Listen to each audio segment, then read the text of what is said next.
আসসালামু আলাইকুম রহমতুল্লাহি ওবরকাতু। দেশ ও দেশের বাহির থেকে যারা আজকে আমার এই ভিডিওটি প্লে করেছেন আপনাদের সবাইকে আন্তরিক শুভেচ্ছা ও অভিনন্দন জানিয়ে শুরু করছি আজকের এই ভিডিও। বন্ধুরা, আজকে আমি অত্যন্ত গুরুত্বপূর্ণ একটি বিষয় নিয়ে আপনাদের সামনে কথা বলবো এবং বিষয়টি ক্লিয়ার করব। আপনারা জানেন বাংলাদেশের আলোচিত একজন বক্তা আবু তহা মোহাম্মদ আদনান, যিনি বাংলাদেশে বিভিন্ন বিষয় নিয়ে আলোচিত হয়েছেন, তাকে একবার গুম করা হয়েছিল। আপনারা জানেন বেশ কিছুদিন আগে আবু তহা আদনান এবং তার স্ত্রী সাবিকুন নাহারের সঙ্গে বিচ্ছেদ ঘটে, অর্থাৎ তাদের সাথে ঝগড়া এরকম হয়েছিল, তার কারণে তারা বিচ্ছেদ ঘটায়। কিন্তু 40 দিনের মাথায় এখন আবারও আমরা দেখতে পাচ্ছি সোশ্যাল মিডিয়ার কারণে যে তারা আবারও কি করতেছেন, বিয়ে করলেন। তো অনেকেই এটা নিয়ে প্রশ্ন করলেন যে তাদের এই বিয়েটা কি বৈধ হয়েছে কিনা, এই বিষয়ে আপনাদেরকে কিছু পরামর্শ দেব। তার আগে আমি দৈনিক ইত্তেফাকের একটি সংবাদ আপনাদের সামনে তুলে ধরব। ইসলামিক বক্তা আবু তহা মোহাম্মদ আদনান ও তার প্রাক্তন স্ত্রী সাবিকুন নাহারের মধ্যে বিচ্ছেদ ঘটে গত 21 অক্টোবর। এই বিচ্ছেদের মাসখানেক পরেই তারা ফের বিবাহ বন্ধনে আবদ্ধ হয়েছেন। মাসখানেক বলতে 40 দিন, অর্থাৎ 40 দিন পরে তারা বিবাহ করেছেন। এখন 40 দিন পরে আবারও কি বিয়ে করা যাবে কিনা বা এটা ইসলাম সম্মত কিনা এই বিষয়ে আমি বলবো আপনাদেরকে। কিভাবে একসঙ্গে হলেন এই বিষয়টি নিয়ে লিখছেন, দুনিয়াটা ক্ষণস্থায়ী, পুরো দস্তর ধোঁকা, নিখাদ এক প্রতারণা, কতদিনই আর বাঁচবো আমরা এই দুনিয়ায়, অনন্ত পরকালের চুল চেরা হিসাব আর চিরস্থায়ী জান্নাতের সাফল্যই যে সব, সেই সাফল্যের ভিখারি হয়ে আজ কথাগুলো লিখছি। অর্থাৎ আবু তহা আদনান এটা লিখছেন আর কি।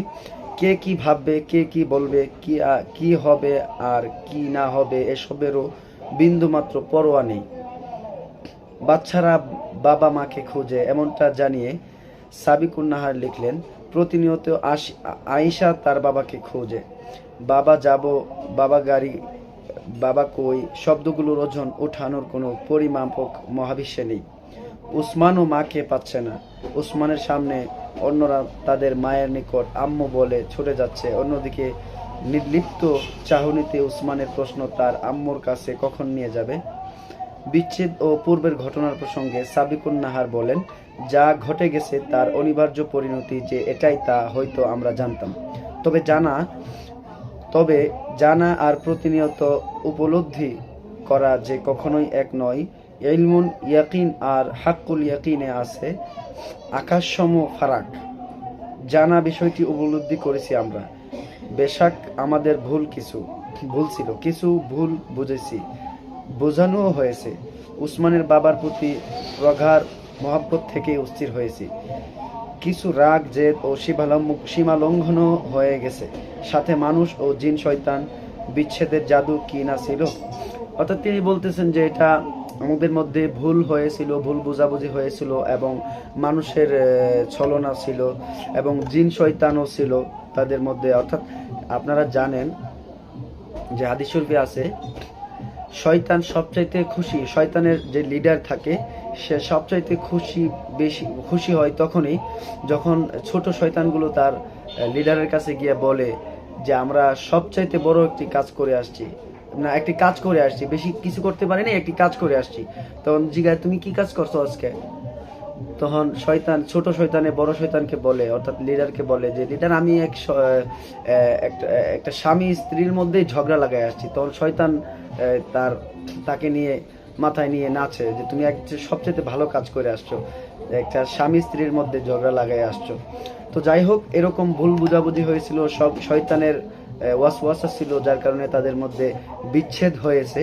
এখন তারা আবারও মিলেমিশে একাকার হয়েছে।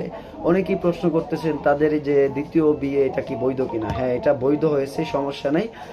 কারণ ইসলামে আছে যদি স্বামী স্ত্রীর মধ্যে বিচ্ছেদ ঘটে 40 দিন পরে, স্ত্রী যদি চায় যে অন্য কারোর সাথে বিবাহ বন্ধনে আবদ্ধ হবে, 40 দিন পরে, অর্থাৎ 3টা মাসিকের পরে আর কি এটা হয়, মানে দ্বিতীয় পুরুষের সাথে আপনার বিবাহ বন্ধনে আবদ্ধ হইতে পারবে। কিন্তু আপনার নিজ স্বামীর সাথে দ্বিতীয়বার বিবাহ হলে 40 দিন পরে সে বিবাহ বন্ধনে আবদ্ধ হতে পারবে। আমরা যতটুকু জেনেছি।